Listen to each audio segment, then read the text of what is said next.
বলেন, এ মানুষের নাম ধরে জান্নাতের জন্য ডাকা হবে, জান্নাতের দিকে ছুটে যাবে। ছুটে যাইতে যাইতে যখন জান্নাতের দরওয়াজার মধ্যে পা রাখবে, এতটা কাছাকাছি যখন হবে, আল্লাহর হুকুমে জান্নাতের দরওয়াজাটা বন্ধ হয়ে যাবে। মানুষ মুসলমান হওয়া সত্ত্বেও, নামাজি হওয়া সত্ত্বেও, রোজাদার হওয়া সত্ত্বেও জান্নাতে যেতে পারবে না। নবীজি বলেন, দুনিয়াতে তুমি যদি ভালো মানুষ হতে চাও, তুমি যদি আল্লাহ পাকের প্রিয় পাত্র হতে চাও, কোনো মানুষ যদি দুনিয়াতে আল্লাহ পাকের প্রিয় পাত্র হতে চায়, তাহলে তার জন্য করণীয় হলো তার জীবনে বেশি বেশি মানুষের উপকার করতে থাকা। রসুল বলেন, সমাজের মধ্যে সেই মানুষই আল্লাহ পাকের কাছে বেশি প্রিয়, যেই মানুষের দ্বারা মানুষ বেশির থেকে বেশি উপকৃত হয়। আলহামদুলিল্লাহ, আল্লাহ পাক রব্বুল আলামিনের দরবারে অসংখ্য শুকর। রব্বে কারীম আমাদেরকে অত্যন্ত দয়া করে, মায়া করে, মহব্বত করে, ভালোবেসে আল্লাহ পাকের ঘর মসজিদে আসার জন্য, বসার জন্য, পাশাপাশি দ্বীনি জরুরি কিছু কথা বলার, শোনার তৌফিক আর সুযোগ আল্লাহ তাআলা দান করেছেন। এজন্য আল্লাহ পাকের শুকর আদায় করি, আলহামদুলিল্লাহ। কোরআনে কারীমের আয়াত তেলাওয়াত করলাম, নবীজি সাল্লাল্লাহু আলাইহি ওয়াসাল্লামের হাদিস পাঠ করলাম। আল্লাহ তাআলা কোরআনে কারীম এবং হাদিস শরীফের নূর আমাদের সবাইকে দান করেন। এর নূরের আলোকে আমাদের সকলের অন্তরকে আলোকিত করার তৌফিক দান করেন। এর নূরের উসিলায় আমাদের জীবনকেই আল্লাহ তাআলা আলোকিত জীবন করে দেন। দুনিয়াতে আল্লাহ তাআলা যত মাখলুক সৃষ্টি করেছেন, সমস্ত মাখলুকের মধ্যে মানুষকে আল্লাহ তাআলা সবচাইতে বেশি সম্মানের মর্যাদা দান করেছেন। এজন্য মানুষকে বলা হয় আশরাফুল মাখলুকাত, সৃষ্টির মধ্যে সবচেয়ে সেরা এই মানব জাতি। মানব জাতির মধ্যে মুসলমানও আছে, মুসলমান ছাড়া যারা অন্য ধর্মের অনুসারী, অন্য মতবাদের অনুসারী, তারাও সবাই মানুষের মধ্যেই পড়ে, তারাও মানুষ। আসলে আল্লাহ তাআলা তো মানুষগুলিকে সৃষ্টি করেছিলেন আল্লাহ পাকের অনুগত হওয়ার জন্যে, কিন্তু কেউ যদি তার কর্মদোষে আল্লাহ পাকের অনুগত না হয়ে আল্লাহ পাকের অবাধ্য হয়, তাহলে আল্লাহ পাকের কোনো দোষ না, এটা তার নিজের দোষ, এটা তার নিজের বদ আমলের কারণে হয়েছে। তো মানুষকে আল্লাহ তাআলা দুনিয়াতে আশরাফুল মাখলুকাত বা সৃষ্টির সেরা জীব হিসেবে দুনিয়াতে সৃষ্টি করেছেন। অন্য কোনো মাখলুককে আল্লাহ তাআলা মানুষের উপর শ্রেষ্ঠত্ব দেন নাই। মানুষের চেয়ে শক্তিশালী অনেক প্রাণী থাকতে পারে, কিন্তু সে মানুষের চেয়ে শ্রেষ্ঠ না। মানুষকে আল্লাহ তাআলা সৃষ্টির সেরা সম্মান দান করেছেন। সৃষ্টির সেরা সম্মান দান করেছেন কেন? তার মধ্যে অনেকগুলি কারণ আছে, যে সমস্ত কারণে মানুষকে আল্লাহ তাআলা সৃষ্টির সেরা জীব হওয়ার সম্মান দান করেছেন। কিন্তু এর মধ্যে অন্যতম একটা দিক হলো, একজন মানুষ আর একজন মানুষের প্রতি দয়াবান থাকে, একজন মানুষ আর একজন মানুষের সহিত সৎ আচরণ করে থাকে, একজন মানুষ আর একজন মানুষকে ভালোবেসে থাকে, একজন মানুষ আর একজন মানুষকে বিপদে সাহায্য করে থাকে, একজন আর একজনের সাথে সহমর্মিতার জীবন যাপন করে থাকে। এইটাও একটা কারণ মানুষের সৃষ্টি হওয়ার পিছনে। দুনিয়াতে মানুষ একজন আর একজনের সাথে যে ভালো ব্যবহার করবে, সৎ ব্যবহার করবে, সহমর্মিতা, ভালোবাসা, মহব্বতের সাথে জীবন যাপন করবে, এর জন্যে আল্লাহ পাক রব্বুল আলামিন দুইটা মূল নীতি শিক্ষা দিয়েছেন। এই দুই মূল নীতি অনুসারে যদি মানুষ জীবন যাপন করে, তাহলে একজনের সাথে আর একজনের সাথে মায়া, মহব্বত, ভালোবাসা দুনিয়াতে বজায় থাকবে। আর যদি এই দুই মূল নীতি অনুসরণ না করে, তাহলে এ মানুষ যত সুন্দরী হোক না কেন, এ মানুষ যত টাকা পয়সা প্রভাব প্রতিপত্তির মালিকে হোক না কেন, মানব সমাজে তার সম্মান অটুট থাকবে না, মানব সমাজে তার সম্মান বজায় থাকবে না, মানুষ তার আপন হবে না, মানুষ তার মহব্বতের হবে না, মানুষ তার কাছে ঘেঁষবেও না। আমরা জানি দুনিয়াতে কোনো গাছ যদি এমন হয় যেই গাছের ফুল বা ফল দুইটার কোনো একটা যদি সুন্দর হয়, এ গাছ যদি কাঁটাযুক্ত গাছও হয়, মানুষ এইটাকে বাড়ির কাছে আইনে লাগায়, ঘরের কাছে, জানালার কাছে, সিঁড়ির কাছে লাগায় রাখে। কেন? তার ফুল বা ফল এটা মানুষের পছন্দের, এজন্যে তার কাঁটার আঘাত সহ্য করতেও দ্বিধাবোধ করে না। হুবহু এমনই সমাজের কোনো মানুষ যদি এমন হয় যার সাথে মানুষের আচরণ ভালো থাকে, যার দ্বারা মানুষ উপকৃত হয়, এ মানুষের চেহারা যদি খারাপও হয় তবুও মানুষ তার কাছে যাইতে চায়, তবুও মানুষ তার কাছে বসতে চায়, তবুও মানুষ তার সাথে মিলতে চায়। কিন্তু যদি কারো আচরণ খারাপ হয়, তার চেহারা সুন্দর হলেও মানুষ তার কাছে যেতে চায় না, তার টাকা পয়সা থাকলেও মানুষ তার কাছে যাইতে চায় না, পদ পদবি থাকলেও যাইতে চায় না। কেন? তার আচরণ সুন্দর না। এজন্য দুনিয়াতে মানুষ মানুষের সাথে সৎ আচরণ করার দুই মূল নীতি আল্লাহ তাআলা কোরআনে কারিমে দিয়েছেন। এই দুই মূল নীতি অনুসারে যদি জীবন চালায়, তাহলে মানুষ মানুষের কাছে আপন হবে, মায়া মহব্বত আর ভালোবাসার সহিত জীবন যাপন করতে পারবে। এক মূল নীতি। আল্লাহ বলেন, ওয়ালা তুসাইর খাদ্দাকা লিন্নাস। আল্লাহ তাআলা ডাক দিয়া বলেন, বান্দা, দুনিয়াতে যখন তুমি থাকবে, তুমি যখন মানুষের সাথে সাক্ষাৎ করবে, মানুষের সাথে যখন মিলিত হবে, মানুষের সাথে যখন তোমার দেখা সাক্ষাৎ হবে, মানুষের সাথে দেখা সাক্ষাৎ করা অবস্থায় তোমার মুখ যেন ভার হয়ে না থাকে, তোমার যেন গাল ফোলা না থাকে, তোমার যেন একটা আলাদা ভাব না থাকে নিজের মধ্যে, বরং মানুষের সাথে হাসি খুশি মেশার চেষ্টা করবে। হাসি খুশি উজ্জ্বল চেহারায়, হাস্যোজ্জ্বল চেহারায় মানুষের সাথে মিশবে, মানুষের সাথে দেখা করবে। আল্লাহ তাআলা এখানে বলেন নাই যে মুসলমানের সাথে সাক্ষাৎ করলে হাসি মুখে সাক্ষাৎ করবে, হিন্দুর সাথে দেখা করলে মুখ ভার করে দেখা করবে, এমনটা বলেন নাই। ইহুদি খ্রিস্টানের সাথে দেখা করলে মুখ ভার করে দেখা করবে, এমনটা বলেন নাই। ইহুদি খ্রিস্টানদেরকে দেখলে গাল ফুলিয়ে অন্যদিকে তাকিয়ে চলে যাবে, এমনটা আল্লাহ তাআলা বলেন নাই। বরং বলেন, দুনিয়াতে মানুষের সাথে যখন সাক্ষাৎ হবে, তখন যেন তোমার চেহারাটা উজ্জ্বল থাকে, তখন যেন তোমার চেহারায় হাসি থাকে, হাস্যোজ্জ্বল একটা চেহারা নিয়ে মানুষের সাথে সাক্ষাৎ করবে। যদি তুমি হাস্যোজ্জ্বল চেহারা নিয়ে মানুষের সাথে সাক্ষাৎ করো, তাহলে এমন হবে অপরিচিত মানুষগুলিও তোমার একসময় আন্তরিক হয়ে যাবে, অপরিচিত মানুষগুলিও আন্তরিক হবে।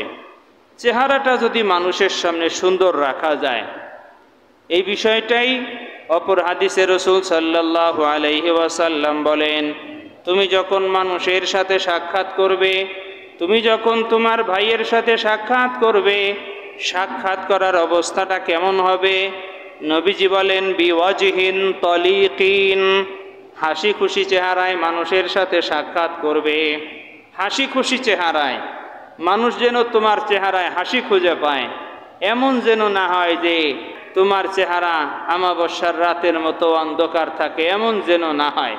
রাসূল করিম সাল্লাল্লাহু আলাইহি ওয়াসাল্লাম বলেন, একজন মানুষ সারা রাত্রি জেগে জেগে তাহাজ্জুদ পড়ে, সারা রাত্রি জেগে জেগে কোরআনে কারীমের তেলাওয়াত করে, সারা রাত্রি জেগে জেগে আল্লাহ পাকের জিকির করে, এই মানুষ আল্লাহ পাকের কাছে যতটা দামি, এ মানুষ আল্লাহ পাকের কাছে যতটা প্রিয়, এর তুলনায় ওই মানুষ যে শুধু ফরজ ইবাদতগুলি পুরা করে, ওয়াজিব ইবাদতগুলি পুরা করে, নফল ইবাদতে বেশি সময় দিতে পারে না, কিন্তু সামাজিকভাবে যখন মানুষের সাথে দেখা সাক্ষাৎ হয়, হাসি খুশি চেহারা নিয়ে মানুষের সাথে সাক্ষাৎ করে। নবীজি বলেন, মুসলমানের সাথে মানুষের সাথে হাসি খুশি চেহারায় দেখা সাক্ষাৎ করাটা এত বড় ইবাদত, সারা রাত্রি জেগে জেগে নফল ইবাদতের চেয়ে মানুষের সাথে হাসি মুখে দেখা করা, সাক্ষাৎ করা বেশি বড় ইবাদত। এজন্য চেহারাটা উজ্জ্বল রাখা চাই।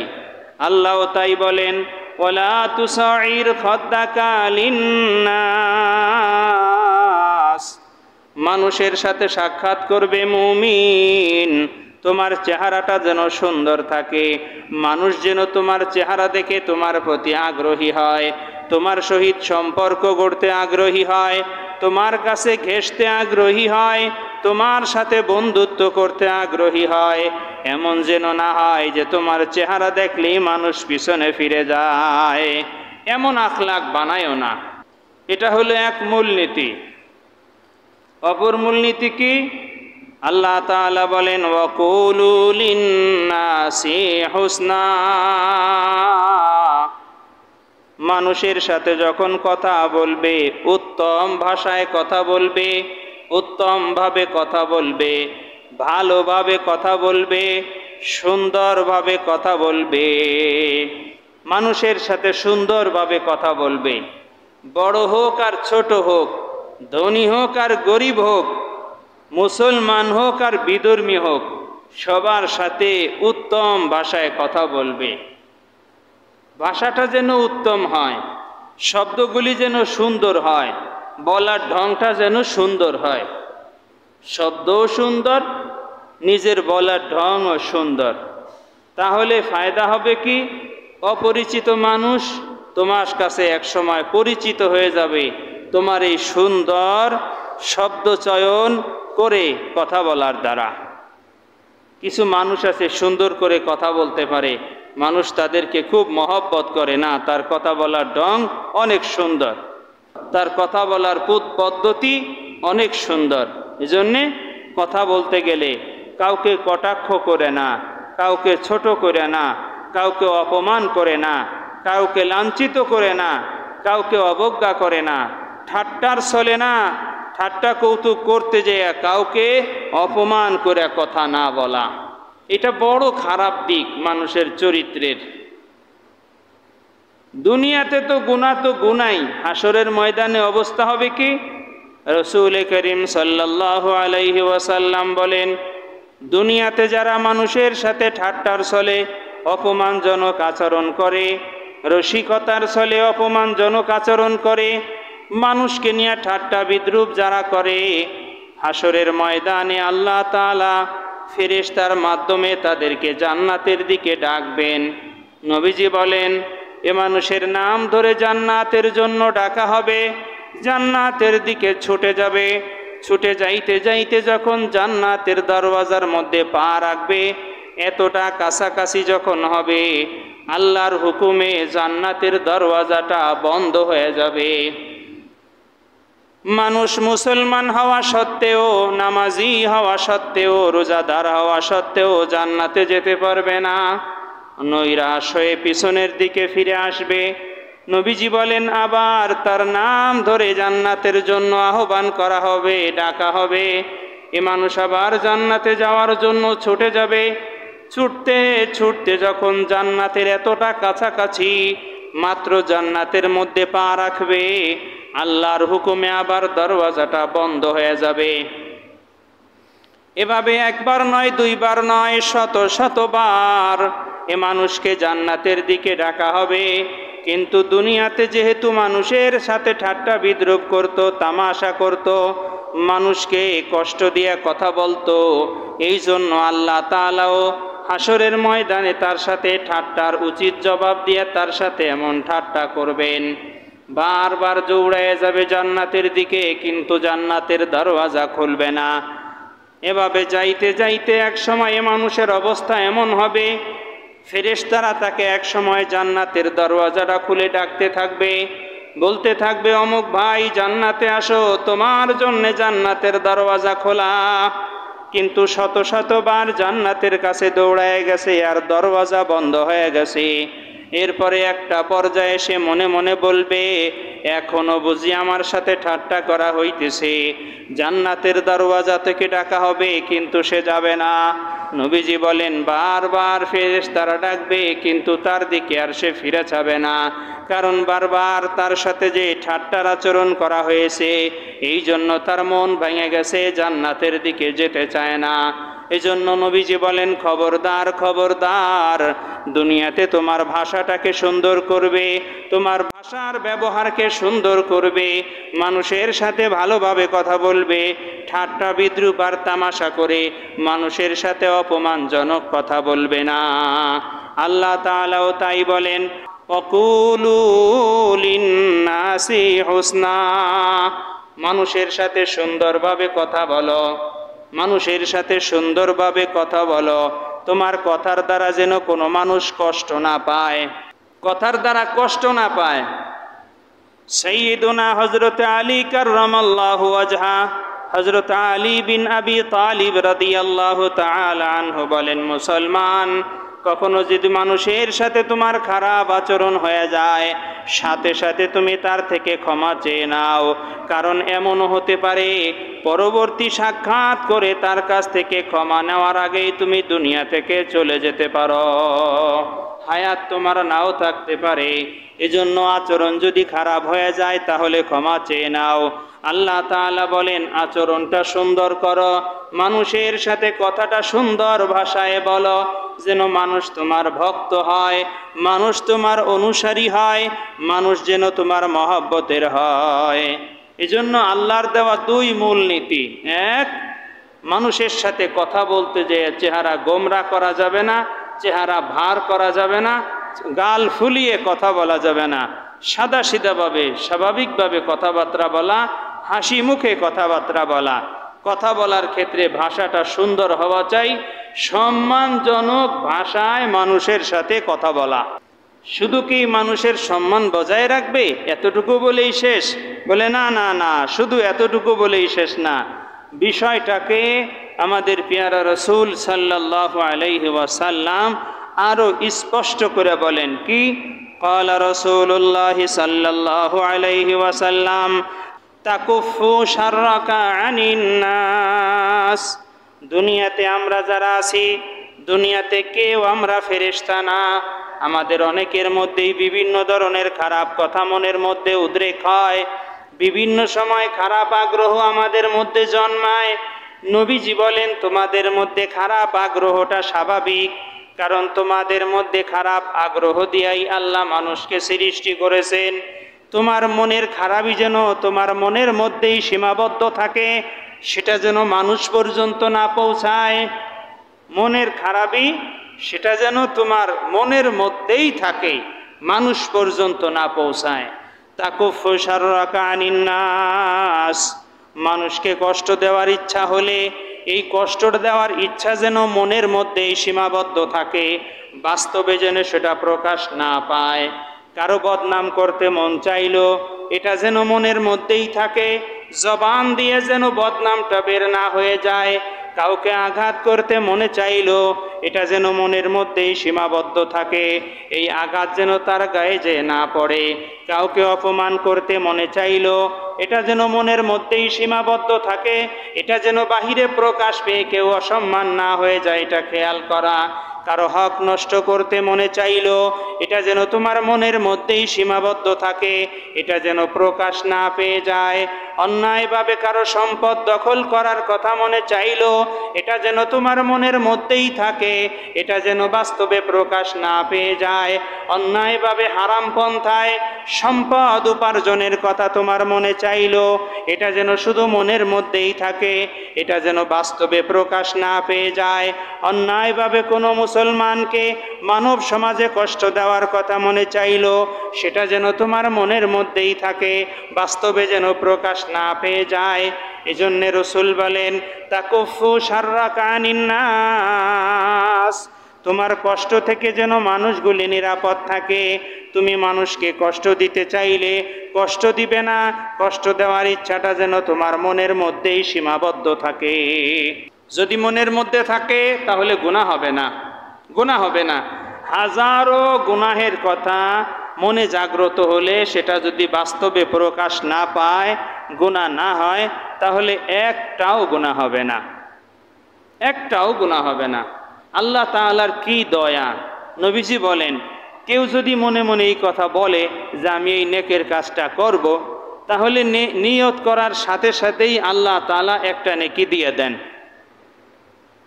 আর যদি বাস্তবে নেকের কাজটা করে বসে, ভালো আমলটা করে বসে, আল্লাহ তাআলা কম পক্ষে একটার বদলে 10 গুণ সওয়াব দান করেন। সাহাবায়ে কেরাম নবীজিকে জিজ্ঞেস করেন, ইয়া রাসূলুল্লাহ, আমাদের মনে তো কখনো কখনো খারাপ জিনিসের কল্পনাও আসে। নবীজি বলেন, কেউ যদি খারাপ জিনিসের কল্পনা মনে মনে করে, তাহলে এই মনে করার দ্বারা তার একটাও গুনাহ হবে না। সাহাবী যেন জিজ্ঞেস করেন, ইয়া রাসূলুল্লাহ, আচ্ছা নেক আমল করলে, ভালো আমল করলে তো একটার বদলে আল্লাহ 10টা দিলেন, গুনাহও কি তাই? একটা করলে একটার বদলে 10টা? নবীজি বলেন, আরে না না, এমন না বিষয়টা। গুনাহ একটা করলে মাত্র একটা গুনার একটা গুনাহই লেখা হয়।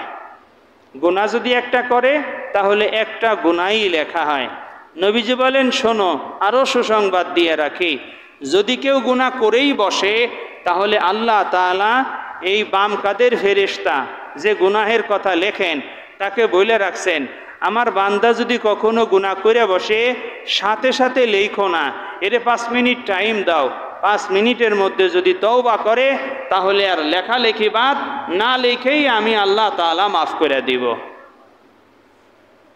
তো নবীজি বলেন, তাকুফু শাররাকা আনিন নাস, মানুষকে কষ্ট দেওয়া হতে তুমি নিজেকে বাঁচায় রাখো, কাউকে কষ্ট দিও না। শুধু কি কষ্ট না দিলেই আমাদের দায়িত্ব শেষ? না না, শুধু কষ্ট না দিলেই আমাদের দায়িত্ব শেষ না, বরং আমাদের দায়িত্ব কি?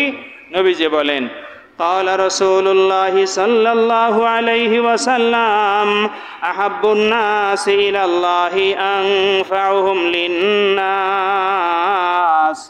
নবীজি বলেন, দুনিয়াতে তুমি যদি ভালো মানুষ হতে চাও, তুমি যদি আল্লাহ পাকের প্রিয় পাত্র হতে চাও, কোনো মানুষ যদি দুনিয়াতে আল্লাহ পাকের প্রিয় পাত্র হতে চায়, তাহলে তার জন্য করণীয় হলো তার জীবনে বেশি বেশি মানুষের উপকার করতে থাকা। রসুল বলেন, সমাজের মধ্যে সেই মানুষই আল্লাহ পাকের কাছে বেশি প্রিয় যেই মানুষের দ্বারা মানুষ বেশির থেকে বেশি উপকৃত হয়। যার দ্বারা মানুষ বেশি উপকৃত হয় সেই মানুষ আল্লাহ পাকের কাছে দামি মানুষ। মুসলমানের কথা বলা নাই যে শুধু মুসলমান উপকৃত হয়, বিধর্মী যারা আছে এদেরকেও উপকার পৌঁছানো মুসলমানের দায়িত্ব। এজন্য নবীজি বলেন, আহাব্বুন নাসি ইলাল্লাহি আনফাউহুম লিন্নাস, দুনিয়াতে সবচেয়ে ভালো মানুষ সে যেই মানুষের দ্বারা মানুষগুলি বেশি বেশি উপকৃত হয়।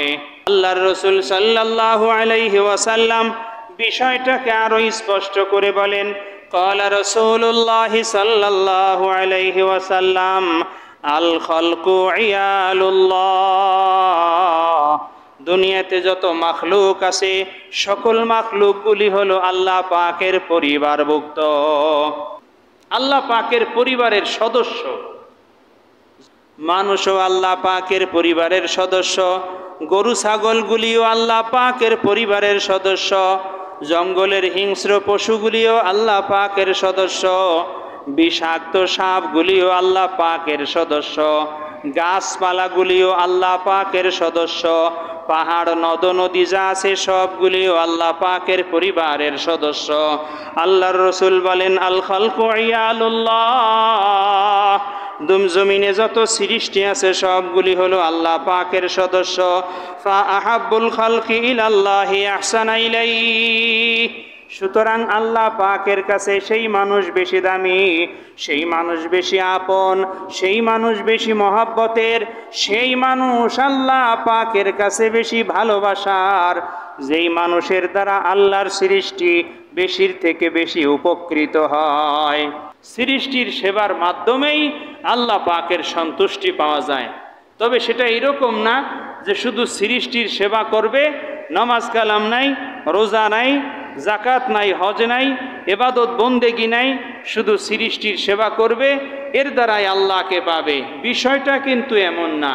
ফরজ ওয়াজিব ইবাদতের পাশাপাশি আল্লাহ পাকের সৃষ্টির সেবার দ্বারা মানুষ আল্লাহর আপন হয়ে যায়। আগে অন্য মাখলুকের একটা বলি, তারপরে মানুষেরটা বলি। আমরা কম বেশি সবাই জানি, বুখারী শরীফের এক হাদিস, এক মহিলা কুকুরকে পানি পান করায় জান্নাতি হয়েছে।